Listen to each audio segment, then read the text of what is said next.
오늘 주시는 하나님의 말씀은 시편 119편 97절부터 104절까지 말씀입니다. 할렐루야. 오늘 시편 119편 97절부터 104절까지 말씀은요, 시브리 알파벳 맴이라는 그 단어로 시작되는 구절에 해당합니다. 자, 97절을 보면은요, 얼마나 내가 당신의 율법을 사랑하는지요. 내가 그것을 종일토록 되풀이해서 열거하나이다. 우리 성경에 보면 이걸 번역을 이렇게 했어요. 내가 주의 법을 어찌 그리 사랑하는지요. 내가 그것을 종일 묵상하나이다. 여기 보면 묵상이라는 말이 나오는데, 되게 묵상 그러면 가만히 아무것도 생각하지 않고 조용히 명상하는 것으로 생각할 수가 있는데, 우리 신앙인들은 명상이 아니라 묵상입니다. 근데 이 묵상이라는 것이 원문에서는 어떻게 표현하고 있냐면, 종일토록 하나님 말씀을 되풀이해서 우리 안에서 계속 기억하는 거예요. 그리고 우리 원문 성경에서는 종일토록 되풀이해서 열거하나이다, 그렇게 되어 있어요. 열거라는 게 뭐예요? 줄줄줄줄줄줄 말을 풀어놓는 것이거든요. 그래서 하나님 말씀을 내 안에다가 담고 그걸 계속 기억하는 것입니다. 그 다음에 98절, 당신의 계명들이 언제든지 나와 함께 하기 때문에 나는 나의 원수들보다도 지혜로울 수 있었나이다. 자, 이것도 우리 성경에는 이렇게 번역을 했어요. 주의 계명이 항상 나와 함께 함으로 그것이 나로 원수보다 지혜롭게 하나이다. 그러니까 하나님의 말씀이 나의 삶 속에 늘 묵상되니까 이것이 나의 생각을 떠나지 않고 항상 맴돌고 있거든요. 그런데 그렇게 하나님의 말씀을 붙잡는 것이 뭐냐면, 나의 대적하는 원수들보다도 내가 훨씬 지혜로울 수 있다는 겁니다. 그러면 원수보다 지혜로우니까 어떻게 돼요? 크게 이기고 승리하는 것이죠. 그러니까 이런 그 지혜는 하나님의 계명을 붙잡은 자에게 주시는 하나님의 큰 축복입니다. 그래서 우리가 원수가 우리 생활 속에 있다고 해서 감성적으로, 감정적으로 기도하면 다 된다고 했으니까, 하나님, 저 나의 인생을 괴롭히는 원수를 내 눈앞에서 고꾸라뜨려서 없이 해 주십시오. 그래서 아주 폭력적인 마음을 갖는 것보다는 원수가 뭐 내 앞에서 어떻게 하든지 말든지 거기에 개의치 아니하고 하나님의 계명을 내가 언제나 나와 함께 하도록 내가 노력하고 또 그 말씀을 묵상하고 붙잡는 거예요. 그러면 결국 어떤 일이 벌어지느냐 하면, 원수보다도 하나님이 나를 지혜롭게 만드셔서 결국은 어떻게 돼요? 아주 호쾌하게 원수를 이길 수 있도록 나의 삶을 하나님이 인도해 주시는 거예요. 당장 어떠한 그 폭력을 써서 원수를 치면 그 순간은 내가 이길 수 있어요. 그러나 여러분, 이 세상에 그런 말이 있잖아요. 칼로 일어난 사람은 칼로 망한다 그랬어요. 저 사람과 내가 원수가 되었는데 내가 그 원수를 한 펀치 날려가지고 저쪽으로 떨어지게 했어요. 그 원수가 그 순간에는 졌죠. 그럼 원수가 거기서 이를 갈아요. 그래서 그 원수는 나에게 또 원수를 갚을 기회를 호시탐탐 노리고 있단 말이에요. 엎치락 뒤치락 그러는 거예요.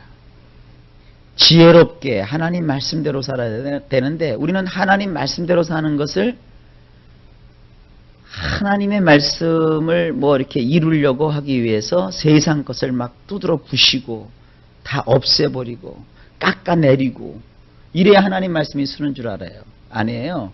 하나님 말씀에는 우리가 인생을 살아가는데 필요한 것들을 다 말씀하고 계시거든요.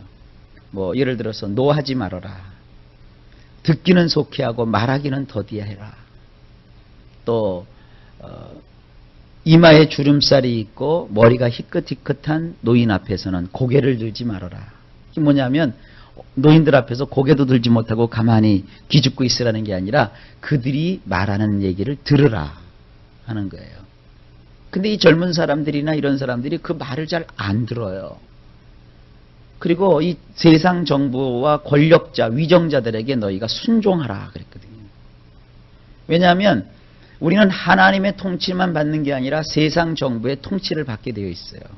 로마서에 보면 하나님이 이렇게 말씀하셨거든요. 국가의 위정자를 위해서 너희가 기도하라. 그리고 그들이 하나님을 대신해서 악을 징치하는 자들이고 너희들의 평화를 위해서 존재하는 자들이니 통치자들의 말을 들어라. 이런 게 성경에 나와 있는 삶의 원리들이에요. 좀 더 구체적인 내용들도 있어요.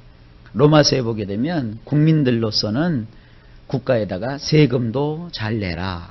뭐 이런 말이 쭉 있어요. 별별 얘기들이 다 있죠. 이제 그런 말씀들을 익히고 그런 말씀들을 우리가 잘 삶 속에 적용하면 뭐를 얻어요? 지혜를 얻어요. 그래서 원수보다도 승하게 되거든요. 그런데 일부 기독교 이 단체나 교회에서 이런 원칙들을 다 무시하고 교회들이 혹은 신앙인들이 막 살아가는 것은 그것은 옳지가 않습니다. 뒷부분만 쭉 읽어드릴게요. 99절. 내가 당신의 증거들을 되뇌이고 있기 때문에 나의 모든 스승들보다도 내가 더 명철하게 되었나이다. 100절이요. 내가 당신의 교훈들을 지키고 있기 때문에 노인들보다도 내가 더 신중할 수 있나이다. 그렇죠? 하나님 말씀을 붙잡으면 신중해요. 경거망동하지 않아요. 101절. 나는 나의 두 발을 일체의 악한 길에서 돌이켰으니 이는 당신의 말씀을 지키고자 함입니다. 102절. 내가 당신의 샤파트에서 벗어날 수 없는 것은 당신이 나를 가르쳐주고 계시기 때문입니다. 103절. 당신의 말씀이 얼마나 나의 입천장에서 술술술 잘 넘어가는지 나의 입에 꿀보다도 더 하나이다. 104절. 당신의 교훈들로 인하여 내가 명철하게 되었나이다. 그러므로 나는 모든 거짓된 방법을 싫어하나이다. 아멘. 자, 이렇게 하나님 말씀을 붙잡고 살아가는 사람들은 신중해지고요. 명철해지고요. 명철이라는 게 뭐냐면 이해력이 생겨요. 여러분, 이런 사람들은 성경 잘못 공부한 거예요. 성경을 공부했는데 사람이 이 칼날 같아져요. 그래서 막 정말 자기만 알고 자기만 똑똑하고 아나무인격으로 말이죠. 어떤 분들은 성경 공부를 너무 많이 해갖고요. 뭐 자기네 교회보다도 조금 작은 교회 목사님도 막 무시하더라고요. 절대로 그렇게 신앙생활 하시면 안 돼요. 목사님 교회가 크든지 아니면 조그만 개척교회 목사님이든지 도시에서 목회하는 목사님이든지 시골에서 목회하시는 목사님이라든지 말을 잘하는 목사님이든지 말이 어눌한 목사님이라든지 목사님이라고 하는 그 이름 자체만 가지고서도 존경받으실 수 있는 거예요. 우리 기독교인들이 목사님들을 존경해 주지 않으면 누가 목사님들을 존경해 주겠어요? 하나님 말씀을 배운 사람들은 벌써 이 품성이 달라요. 그래서 목사님들을 존경해 주고 또 하나님의 일을 하는 사람들을 귀하게 여겨주고 교회에서 이렇게 열심히 하나님을 위해서 봉사하고 애쓰고 수고하는 분들을 우리가 보다듬어주고 감싸주고 또 연약한 사람들을 이해해주고 이런 것이 뭐냐면 제대로 성경을 공부한 거예요. 설교를 들으면서 어떻게 저렇게 뭐 판단하고 또 누가 열심히 봉사하고 이러는 걸 갖다가 막 뒤에서 이렇게 까부수고 목사는 말이죠. 이 올바른 길로 성도들을 인도해야 되기 때문에 이런 얘기도 하고 저런 얘기도 하고 긍정적인 얘기도 하고 부정적인 얘기도 하면서 이끌어가는 거라고요. 근데 이제 성도들이 이런 걸 잘 모르면 막 비판의식만 늘어나가지고요. 이것도 까고 저것도 까고. 한 번은 제가 여러분 복음성가와 찬송이 있는데 이 찬송가는 신앙에 끝까지 승리한 사람들의 곡을 담은 것이고 복음성가는 이게 신앙이 왔다리 갔다리 하는 사람들의 곡도 여기 들어있습니다. 이건 뭐예요? 찬송 부르지 말라는 얘기가 아니거든요. 이 찬송가도 불러야 되고 복음성가도 불러야 되지만 이 복음성가와 찬송가가 어떻게 다른 것인지 분명히 알고 부르라 하고 이제 말씀을 전한 거예요. 그리고 나서 돌아서서 며칠 지나고 나니까 이런 얘기가 들어요. 거 봐라, 우리 목사님이 찬송가만 부르고 복음성가 부르지 말라 그랬다. 아주 이럴 때 보면요. 돌아버려요. 처음에도 제가 전도 얘기했잖아요. 영국에는 전도지 갖고 이렇게 전도하면 법에 걸린다. 이게 지금 뭐에서 얘기 나온 거예요? 무모하게 가서 다른 나라의 상황도 알지 못하고 우리식으로 가서 전도만 하려고 하는 사람들을 제가 비난하고 그러면 안 된다라고 얘기한 거거든요. 이제 이렇게 여러분들은 이제 그런 사람이 하나도 없죠. 이게 들고 나면 교회가 또 대번 이런 사람이 있어요. 봐라. 목사님이 전도지 들고 나가서 전도하지 말라 그랬다. 이러고 나와요, 이제. 그러면은 목사가, 아유, 참 답답해요. 우리나라는 전도지 갖고 나가서 전도도 할 수 있는 나라예요. 그건 우리나라에게 필요한 것이죠. 그러나, 서양에서는 안 그렇다는 거예요. 다른 나라에서는 안 그렇다는 거예요. 우리나라에서는 그렇게 할지라도 밖에 나가서는 다른 방법을 모색해서 복음을 효과적으로 전할 수 있도록 해야 된다. 이런 얘기예요.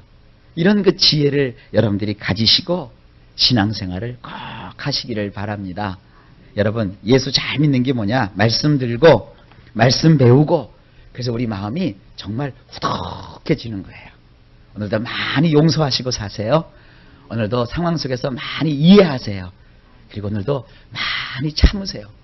많이 참으는 얘기가 좀 미안하네요. 딱 3번만 참으세요. 오늘. 그래서 여러분들 오늘 좋은 일이 예수님 안에 있을 줄로 믿습니다. 승리하십시오.